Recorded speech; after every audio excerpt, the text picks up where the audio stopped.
සංස්ථාපිත ආයතනයක් වන ජාතික නිවාස සංවර්ධන අධිකාරිය මින්පසු ඇතැම් තැනක බදු දීමනාකාර පක්ෂයන්කින් ලබන සහ කාල්ටන් පෙර පාසල කළමනාකාර අධ්‍යක්ෂිකා ශිරන්ති රාජපක්ෂ යන අය මින්පසු ගැනුම්කාර පක්ෂයයි කියනු ලබන අනෙක් පක්ෂයටද බැඳී මෙතුමේට මම අර කලින් කිව්වා මේ වෙලා නෙමෙයි මේ කරලා මේ කරලා වෙලා නෙමෙයි කරලා තියෙනවා. රජයට වෙන හානියාවම කිරීම තමයි පුළුවන්කම තියෙන්නේ. නෑ ඇයි මේ රටේ නීති දෙකක්. ඔබතුමන්ලා සාමාන්‍ය කෙනෙක් මේ වගේ දෙයක් කරා නම් මොකද කරන්නේ? දැන් ඔබ බලහත්කාරයෙන් ගන්නවද ඉවත් කරනවද මොකද කරන්නේ? නෑ ඒක ඉවත් කිරීම මේකදී මහින්ද රාජපක්ෂ හොනබල් මිස්ටර් මහින්ද රාජපක්ෂ කියලා තියෙනවා 456,69,215 වටිනාකම. හැබැයි රුපියලක්වත් ගෙවුවා කියලා මේක සඳහන් වෙන්නේ නැහැ. සාමාන්‍ය මේ ලෙජර් එකේ ගෙවපු මුදල සටහන් වෙන්නේ නැහැ. ඒකට මේ chart එක තියෙන්නේ. ඒතර මේක රුපියලක්වත් ගෙවලා නැහැ. මේ වෙනකොට කොළඹ දකුණු කාර්යාලයේ මේ ෆයිල් එක අතුරුදහන් වෙලා තියෙනවා. මහල් නිවාසය තුළ පවත්වාගෙන යන පෙර පාසල මේ පෙර පාසල් සම්බන්ධව සැලකිය යුතු එකක් තියෙනවා ප්‍රශ්න ප්‍රමාණයක්. මාලිගාවත නිවාස ක්‍රමයේ කොළඹ අංක 104 පිඹුරේ කැබලි අංක 65 දරන ඉඩම සඳහා 1999 වර්ෂයේදී පෙර පාසලක් සඳහා ලබා දීමට ජාතික නිවාස සංවර්ධන අධිකාරිය විසින් බදු ගිවිසුම් ගත වී තිබුණද 2025 වර්ෂයේ අවසන් වන විට කැබලි අංක 75 පර්චේස් 27.08ක් සහ 76 පර්චේස් 33.98 දරන කොටස් වලින් කොටසක්ද ඒ කියන්නේ කොටස් දෙකම නෙමෙයි ඒ කියන්නේ 65 බදු ගත්තා හරිනේ 75 70 කොටස් දෙක තියෙනවා ඒ දෙක බදු ගත්තේ නැහැ ඒ කොටස් වලින් කොටස් දෙකෙන්ම කොටසක් මේ අල්ලගෙන තියෙනවා එහෙම පෙර පාසල භුක්ති විඳින බවද ශේෂ්ත්‍ර පරීක්ෂාවේදී අනාවරණය වී ඇත 2018 රජයේ තක්සේරුව අනුව කැබලි අංක 65 සඳහා බදු කුලිය මාසිකව රුපියල් 1,77,000ක් ලෙස තක්සේරු කර තිබුණු නමුත් ඊට පටහැනිව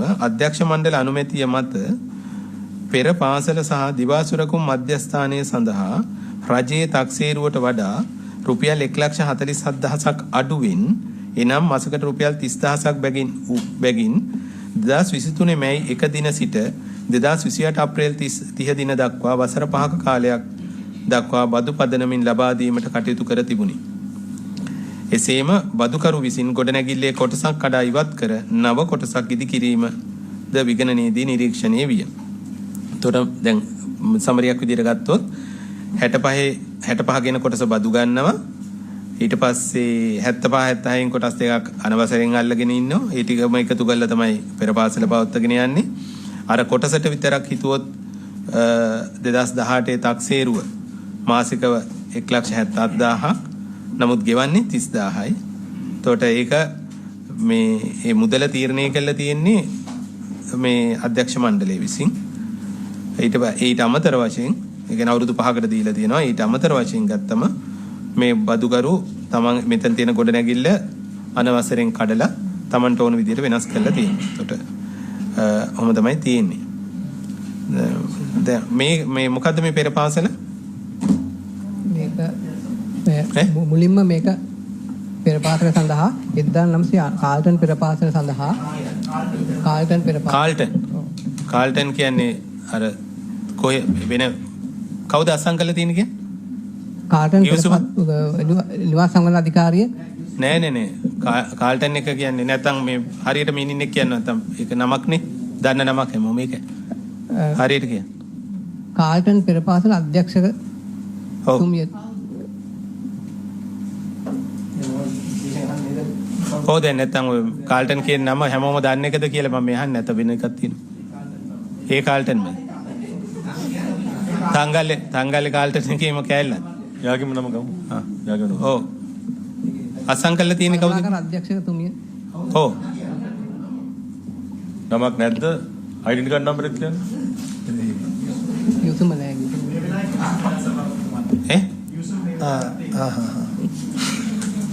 දැන් මේක මේ ඔඩිට් කොරේ එකක් මේක තියෙනවනේ මේ පොතේ මේ විගණන වාර්තාවේ සඳහන්ලා තියෙන අත්‍යවශ්‍ය ගැටලුවන්නේ. දැන් ඒ වගේ වාර්තාවක් නැතුව ඇයි මෙතෙන්ට ආවේ? මේක අහම්බෙන් අහන ප්‍රශ්නයක් නෙමෙයිනේ. දැන් මේක අද මේක සම්බන්ධව සාකච්ඡා කරනවා. මේක අපේ ළඟ නම් බදු කිවිසුම තියෙනවා. ඕගොල්ලෝ ට්‍රයල් ගියානේ මං කියන්නේ. ඒක කියනවා ශ්‍රී ලංකා ප්‍රජාතාන්ත්‍රික සමාජවාදී ජනරජයේ 79 අංක 17 දරන පනත යටතේ පිහිටුවන ලැබූ සංස්ථාපිත ආයතනයක් වන ජාතික නිවාස සංවර්ධන අධිකාරිය මින්පසු ඇතැම් තැනක බදු දීමනාකාර පක්ෂයන්කින් ලබන සහ කාල්ටන් පෙර පාසල කළමනාකාර අධ්‍යක්ෂිකා ශිරන්ති රාජපක්ෂ යන අය මින්පසු ගැනුම්කාර පක්ෂයයි කියනු ලබන අනෙක් පක්ෂයටද බැඳී එකී දෙපක්ෂ අතර 1996 වූ අගෝස්තු මාස 19 වෙනි දින කොළඹදී ඇති කරගත් ගිවිසුමයි කියලා තමයි මේ ගිවිසුම තියෙන්නේ. එතකොට එකම පෙර පාසල නේද? සභාපතිතුමා මම හිතන්නේ අපි ඇත්තටම මේ ප්‍රධාන ප්‍රශ්නයකට අයත් ගිවිසුම ඇයි ගෙනාවේ නැත්තේ කියන එක අහන්න ඕන. ඒ කියන්නේ හරියට නම කියා ගන්නත් බෑනේ පුතුමාට නේද? නම කියා ගන්නත් බෑ හරියට අමාරුන් එක ගත්තේ. ඇයි ඔබතුමාලා ගිවිසුම නැත්නම් මෙතනට ආවේ? දැන් මේ කාරණේ ලිඛිතව සඳහන්ලා තියෙනවනේ මේ විගණන වාර්තාවනේ මේ තියෙන්නේ. ඒක ඔයගොල්ලෝ මම හිතන්නේ කටින් ගොඩක් ප්‍රැක්ටිස් කරලානේ ආවේ. ඒක අහන්න හේතුව ප්‍රශ්න අහනකොට උත්තර දෙන විදිය ගොඩක් ඇත්තටම ඕක නම් දෙකක් නම් දෙකක් වුණා නම් අපි ඇත්තටම යම් පාරකට අසාධාරණයක් කරනවා. මෙතන වෙනත් නේද සභාපතිතුමා? ඔව් අනිවාර්යයෙන්. ඒ කියන්නේ අපි ඒකයි යලි එක තහවුරු කරගත්තී. නැත්නම් ඇත්තටම ඔය නොවන අපි දැන් සාමාන්‍ය ප්‍රසිද්ධ කාලට නොවන වෙනත් කාලට පොඩි පෙරපාසලක් නම් අපි ඒ ගැන කතා කරලා යම් පාර්ශ්වයක් අගදීරපත් කරනවා වෙනවා. ඒක අර ගිවිසුම ගැන හාර අපි අයවතුන තියනවාද කියලා. එහෙම නැතු නේද සභාපතිතුමා මේ නිරවුල් බව හදා ගන්න ඕනින්ද? මෙතුමන්ලා ගිවිසුම නැතුව මෙතනට ආවේ කියන එක ප්‍රශ්නයක්. ඔව් ඒක තියෙනවනේ. ඇත්තට ඔබතුමාලාට ගිවිසුම නැද්ද? ඇයි ගෙනාවේ නැත්තේ?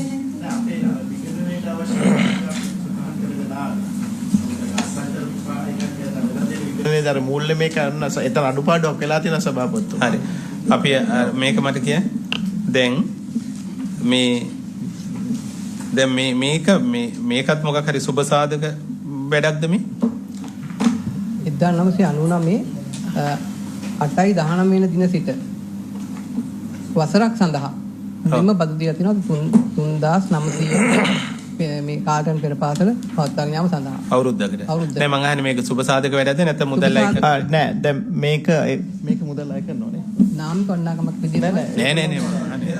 පෙර පාසලේ ළමයි එකට මුදල් අය කරනවද නැද්ද කියන එක ගැන ඇත්තටම අපි දැනුවත් නැහැ. අපි සභාපතිතුමා අවසාන වශයෙන් ඔවුන්ට කිව්වා දැන් ඔය ප්‍රශ්නේ ඇත්තටම ඔඩිට් එකකින් ආවට පස්සේ මොකද අපි මුලින්ම කිව්වේ අපිට දෙන්න බෑ වැලුවේෂන් එකට තමයි දෙන්න පුළුවන් කියලා. ඊට පස්සේ තමයි ඒ ආපු මෙවත් එක තමයි තීරණය කළා 30000ට දුන්නේ. හැබැයි නම් දැන් අපි ඒගොල්ලන්ට කියලා තියෙනවා මොකද වගන්ත යනවා මොකද ඒක තියෙනවා අපිට කාලයක් ඇතුළත දැනුම් දීලා ඒක අයින් කරන්න පුළුවන් කියලා. අපි කියලා ඒගොල්ලන්ට යවුවා ඒක සුබසාධකන පදනමින් පවත්වාගෙන එකක් යන ආයතනයක් කියලා මේවා කරන්න අපිට ඔඩිටඩ් රිපෝට්ස් සබ්මිට් කරන්න කියලා. විශ්ලේෂණය කළා බලන්න ඇත්තට මෙහෙම එකක්ද කියලා. අපිට හැබැයි මේ වෙනකන් ඔඩිටඩ් රිපෝට් සබ්මිට් කළේ නැහැ. ඒගොල්ලන් මේ පෙර පාසල තියනවද? දැනටත් තියෙනවා. එතකොට ඒක සබ්මිට් කරේ නැහැ. දැන් ඒගොල්ලන්ට අපි දිගින් දිගටම ඕක කිව්වන්. අපි දැන් මම දැන් දෙපාරක් කියවුවා නේද? 126 එකක් යවලා තියෙනවා. ඔව්. යවලා තියෙනවා. ඒගොල්ලන් අර ඉල්ලීම ඉදිරිපත් කරනවා අනුව මේ ඔඩිටඩ් රිපෝට්ස් ඉදිරිපත් කරන්නේ නැහැ. දැන් ඔබතුමාලට හිතෙන්නේ ආයතනයේ අධ්‍යක්ෂ මණ්ඩලයක් නේ මේක තීරණය ගන්න. ඔව්. වකරේ 1,70,000ක මාසික තක්සේරුවක් තියෙනවා. ඔව්. 30000කට දෙන්න. ඔව්. මොකද ඒකට තියෙන පදනම? ඒකේ එතනදී ඉදිරිපත් කිරීමක් තමයි සභාපතිතුමා වෙන්නේ ලිපියකින් මේකට මේ ගානට බෑ මේ 30000කට දෙන්න කියලා. ලිපියකින් නේද දෙන්නේ? නෑ සහනයක් දෙන්න ලිපිය මොකද්ද?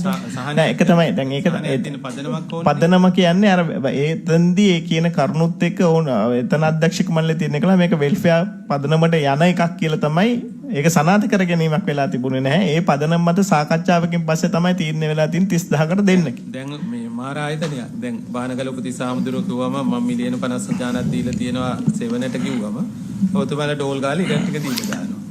ඊට පස්සේ දැන් මෙතුමියගේ ආයතනයෙන් කිව්වම මේ අපි මෙහෙම සුබ සාධක වැඩක් කරනවා කියලා වෙන්නේ නැතිනේ. කිව්වම මේ ගාන වැඩි අපිට ගානකට දෙන්න කිව්වම අධ්‍යක්ෂ මණ්ඩලයේ මේ පන්සලක නවතින්න ඕන සෙට් එකක්. ඔබතුමාලට අර මේ ඔබතුමා කියන වගේ නිවන් දකින්නම මේ පින් ටික 26 අවුරුද්දනේ ඔඩිට් රිපෝට්ස් ඉල්ලන්නේ මේක සුබ සාධන ආයතනයක්ද කියලා දැනගන්න. ඔව්. සාමාන්‍යයෙන් වෙන්න ඕන මේක දෙන්න කලින් ඔඩිට් රිපෝට්ස් ටික අරතනදී අපිට අපේ තියෙන නිර්ණායක අනුව අපිට කිසිම දෙයක් එහෙම වෙල්ෆෙයාර් පදනමට දෙන්න බෑ. බැරි එක හින්දා තමයි අපි කෙලින්ම කියන්නේ මාසිකව තක්සේරු දෙපාර්තමේන්තුවෙන් දීපු මාසික කුලිය ගෙවන්න කියලා. අපි දැනුම් දෙන්නේ. ඒක අපේ නීතිය අනුකූලව අපිට වෙන එකකට යන්න බෑ. ඉතින් එහෙනම් දැන් අපි ඉල්ලලා තේරුමුකුත් නැහැනේ. නෑ දැන් වෙලා තියෙන දේ තමයි දැන් ඇග්‍රීමන්ට් එකක් ගිහින් තියෙනවනේ. වෙල්ෆෙයාර් පදනමින් කියලා. ඒකට ඇග්‍රීමන්ට් එකක් ගැහුවට පස්සේ හරි හෝ වැරදි අපි බැඳිලා දැන් නිවාස අධිකාරිය කියන ආයතනේ බැඳිලා ඉන්නවා. හරි ඒක තමයි සභාපතිතුමා. ඒක රිවිව් කිරීමට තමයි දැන් අපි කිව්වේ අපිට දැන් නිවැරදි කර ගැනීම වෙන්නේ. දැන් ඒගොල්ලන් ඉදිරිපත් කළා තියෙනවා අර ඔබතුමා. කවද්ද කිව්වේ? 26 කවද්ද අපි යවුවේ? 26 නේ දැන්. හොමි කවද්ද කිව්වේ? ලියුම යවුවේ කවද්ද කියන්නේ ඔය ලියුම? 26 කවද්ද? 26 26. ඔව් ජීමාත මෙහෙමයි. අපිට දැන් සුබ සාධන පදනමින්වත් දෙන්න බෑ. හැබැයිනේ. හැබැයි දැන් දෙන්න වෙනවනේ. දීලා තියෙනවා. හරි ඒකද? ඒ ඇග්‍රීමන්ට් එකක් එතකොට එතන වෙලා තියෙනවා. වෙනකොට ඒ ඇග්‍රීමන්ට් එකේ තියෙන්න ඕනේ අඩුමතර මේක සුබ සාධන ආයතනයක් කියන තහවුරුවක් අරගෙන නැහැ. ඒක තමයි. මං කියන්නේ අපි දිත්ත වලට කලින් ඔයාලට එන්න කියලා කෝප් එකට ගෙන්නවලා කියලා ලියුමක් ගෙවල ඒකම්තුමා. ඊට පස්සේ තමයි ඔය ලියුම යන්නේ. පිළිගන්න. 25 දෙසැම්බර් 11 අපි ඔබතුමාලා ගැඳවනවා කියලා තිබ්බා. ඒ දැනුම් දීමෙන් පස්සේ තමයි ඔය ලියුම ගහන්නේ. හරිනේ? පිළිගන්න. මට කියන්න මට මාලිගාවත නිවාස යෝජනා ක්‍රමයට නෙමේ පෙරපාසල තියෙන්නේ.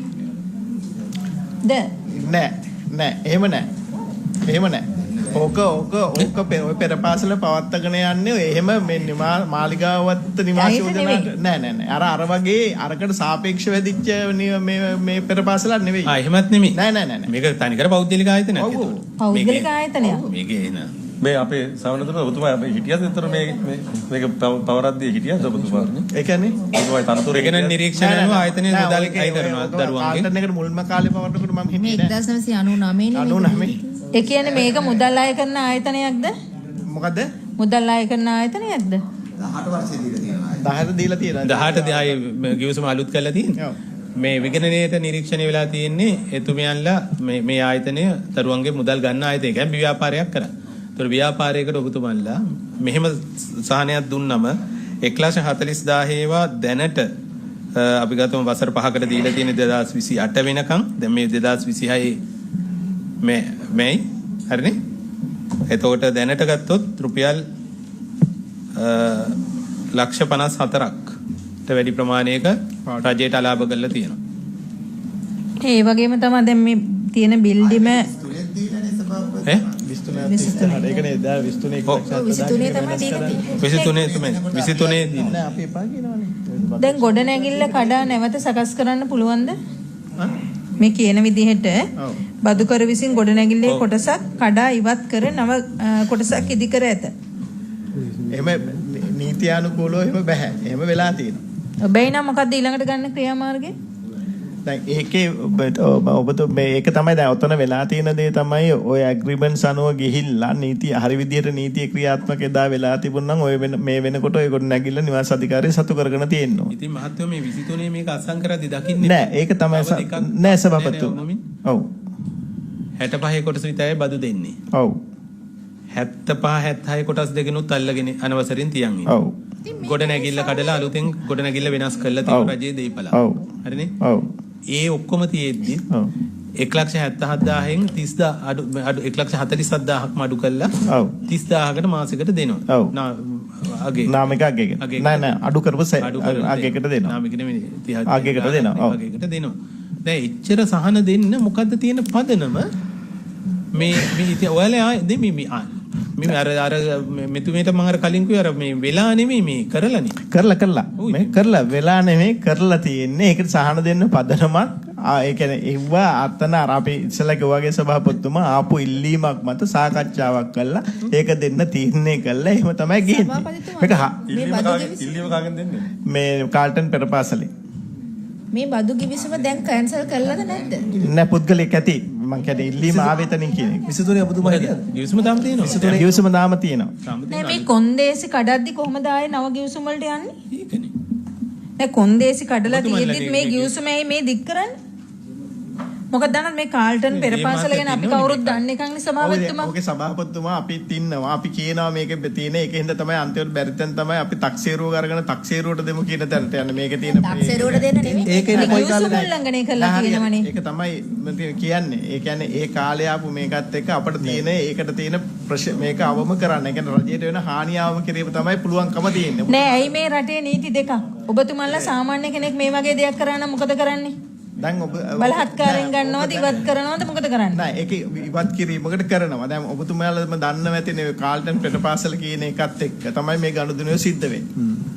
එතකොට ඒක වෙන නීතියක්. නෑ නීතිය ක්‍රියාත්මක කිරීම ක්‍රියාත්මක වෙලා නෑ. නෑ එතන කියන්නේ හැකියාව පිළිබඳ ප්‍රශ්නේ ඔබතුමා පැහැදිලි කරන්නේ. ඒ වෙලාවේ ඒ තියෙන පෙරපාසල දුන්න ඉඩම සම්බන්ධයෙන් ඔබතුමාට තීන්දුව දැන් මේක උල්ලංඝනය කරලා තියෙනවනේ. දැන් අර සිදුවීම සිද්ධ වෙලා ඉවරනාට පස්සෙන සභාපතිතුමා දීලා තියෙන්නේ අර වැලුවේෂන් එක අතරගෙන. එතකොට දැන් අපි තියෙන්නේ අපි දැන් යන ක්‍රමයේ තමයි සනාථ කර ගැනීමක් බලනවා. මේගොල්ලන් මේ පෙරපාසලක් කියලා කියපු එක තුල මේක සමාජ සේවයක් නෙමෙයි කරන්න කියන එක සනාථ කරගෙන ඒ කියන්නේ අපිට බොරු මේක දීම තුල අපි මේක කැන්සල් කරනවා හදන්නේ මේ දැන්. නේ ඒ විතර නෙමෙයි දැන් මේ ගොඩනැගිල්ලට කරපු වෙනස්කම් ඒක සැලකිලිමත් ගන්න නැද්ද? ඒක තමයි ඒව සැලකිල්ලට ගන්න ඕන අලාභ කරලා තියෙනවා බලහත්කාරයෙන් අල්ලගෙන ඉන්නවා අනවසර අල්ලා ගැනීම තියෙන ඔක්කොම තියෙනවා. හැබැයි දැන් ජනවාරි ලියුම ගහලා දැන් තාමත් තොරතුරු දුන්නේ නැහැ නේ. දුන්නේ නැහැ. දැන් අපි අවසාන මේ 6 වෙනි මාසෙට තව දවස් කීපයක්. ඔව් දැන් අවුරුද්දෙන් භාගයක් ගෙවිලා. මම හිතන්නේ මේ ආයතනයේ අද ඉතින් ඇහුවට පස්සේ මොකද්ද කරන්න කියන එක අපි අනිවාර්යයෙන්ම විදින් අධ්‍යක්ෂක මණ්ඩලයේ මේ කැන්සල් කරන්න ඕන මේක. නෑ අපි දැන් මාසයක් ඇතුළත මේක පිළිබඳ දැන් අපි පූර්ණ මේකක් ලේකම්තුමා දැන් කොච්චර කතා කරත් මේක ඇත්තටම ලේකම්තුමා මට පොඩි දැජීමක් මත මේක 99 නේ දීලා තියෙන ඉස්සෙල්ලම නේද? එතකොට 2018 නේ තක්සේරුට එනවා. ඔව්. 18 වෙනකම් බදු ගෙවීමක් කළා නැද්ද? තියෙනවා. එයාලා බදු ගෙවලා දෙයි. මාසික බදු ගෙවලා තියෙනවා. එතකොට ගාණක් සඳහන් කළා නැද්ද? ඒක කීයද ඉස්සෙල්ලා දුන්නේ? 3900 ගා. 3900යි. ඒ 18 වෙනකම් 3900යි. 18 දී ඔයාලම 1,77,000ට තක්සේරු කරන්නේ. ඔව්. ඊට පස්සේද 1,47,000 අඩු කරලා 30000 ගාණ ගන්න. 30000ට අඩු කරන්නේ. ඒ 2018 ඉඳලා දෙන්නේ. 2018 ඉඳලා දෙන්නේ 23 ඉඳලාද? 18 ඉඳලා නේ. 18 ඉඳලා වෙනවා. හරි. ඒක දැනගන්න ඕනේ. හරි දැන් එතකොට 23 දී දුන්නේ 30000ටම. 23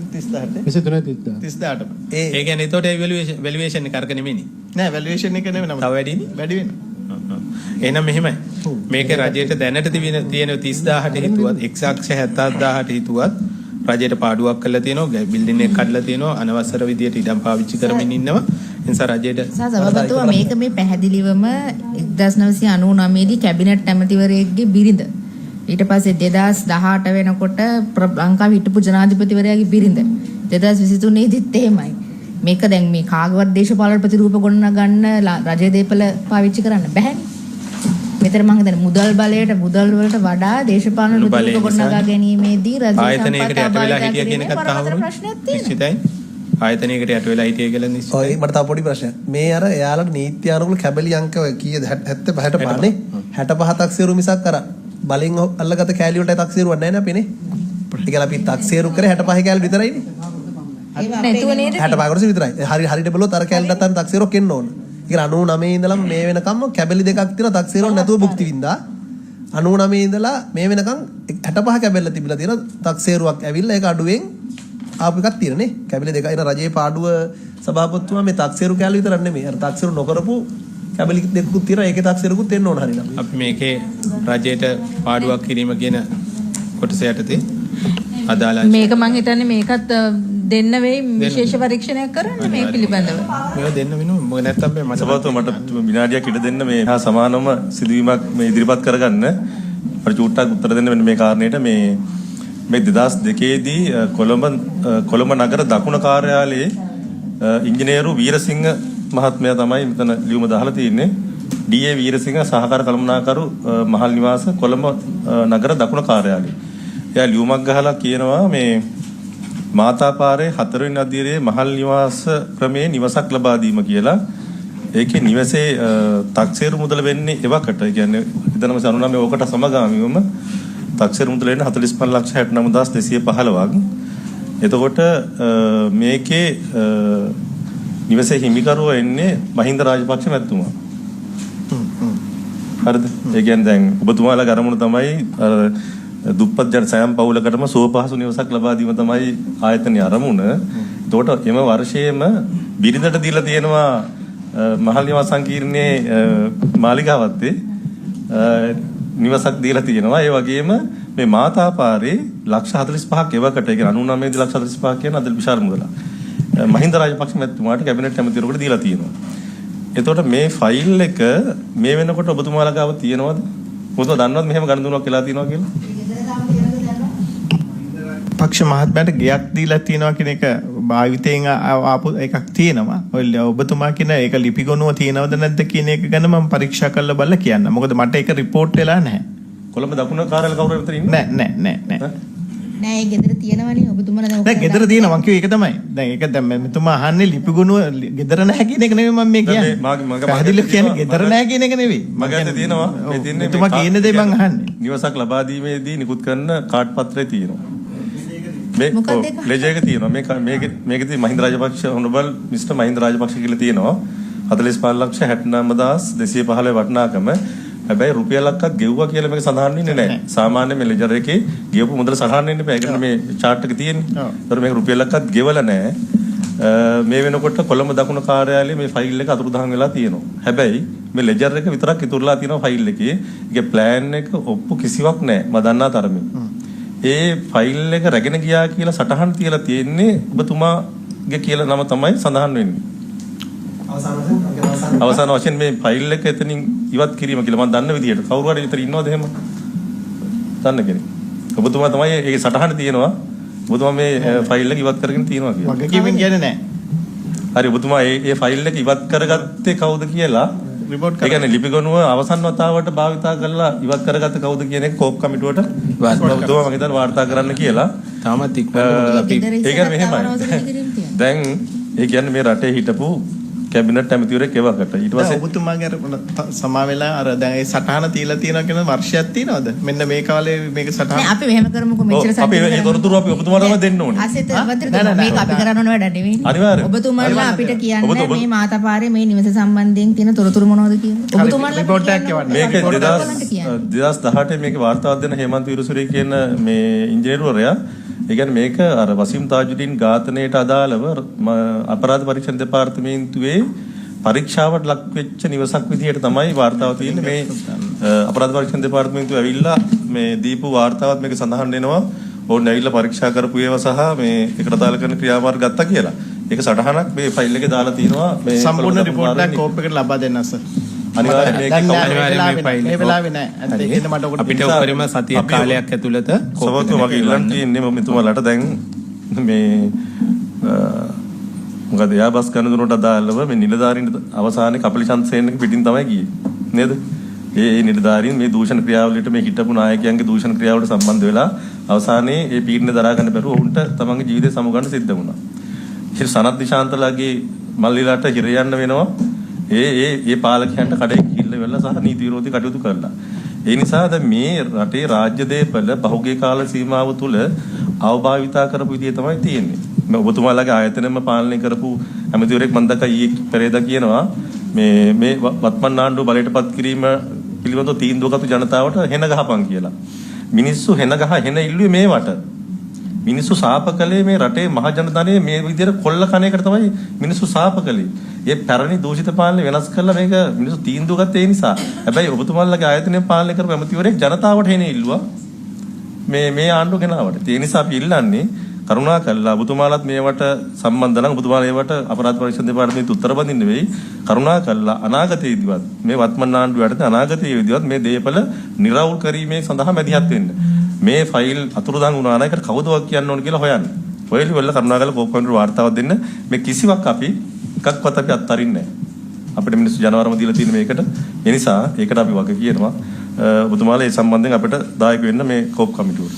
අපි මෙහෙම කරමු. අර මත්‍රිතුමා ආදිරය 7 වෙනකන් යනවා නේද කියලා හොයගෙන මම සභාපතිතුමා දැන් අපි අන්තිමට කතා කරන්නේ පෙර පාසල ගැනත් අධ්‍යක්ෂක මණ්ඩලයේ විදිහට නීත්‍යානුකූලව ගන්න පුළුවන් ක්‍රියාමාර්ගය මොකක්ද කියන එකත් අපිට වාර්තාවක් ඉදිරිපත් කරා නම් හරි. දැන් වර්තමාන අධ්‍යක්ෂක මණ්ඩලයේ විදිහට ඇත්තටම වර්තමාන අධ්‍යක්ෂ සභාපතිතුමා අධ්‍යක්ෂ මණ්ඩලයට අපි අවධාරණය කරනවා මේ වගේ අපි තව දවසක් ඔබතුමන්ලව ගෙන්නනවා. තව තියෙනවා සෑහෙන ප්‍රමාණයක් කතා කරන්න. මේවා අපි විශ්වාස කරනවා රට යම් ප්‍රමාණයකට දැනගන්න ඕන.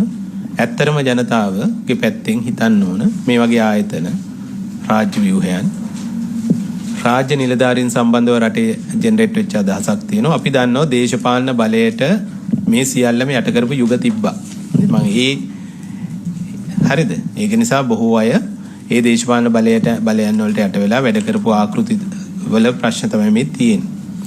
හැබැයි අපි නිතරම මම අවධාරණය කරනවා මේ සභාවේදී ඔබතුමන්ලා තමන් නිවැරදිම කාරණේ වෙනුවෙන් මම ඇත්තටම ඔබතුමන්ලගේ අදහස් දැක්වීම පිළිබඳව සතුටු වෙනවා. හැමෝම ඊටාත්ම අපි හිතනවා ප්‍රශංසනීය ආකාරයට අදහස් දැක්වීම කරා කරුණු සම්බන්ධව. විගණනයේට පවා මේ අර එක පෙළට ගොනු කරගන්න බැරුව තිබුණු කාරණා තමයි අපි මේ මතු කරගන්නේ. අපේ විමර්ශනයේ මත පදනම් වෙලා යම් කාරණා ප්‍රමාණයක් පිළිබඳව අපි හිතනවා රජයට පාඩු කිරීම වෙලා තියෙනවා. ඒ කලින් හිටපු අධ්‍යක්ෂ මණ්ඩල සහ යම් නිලධාරීන් වගේම ඒවා අපි යම් නිශ්චිත පණිවිඩයක් දෙනවා.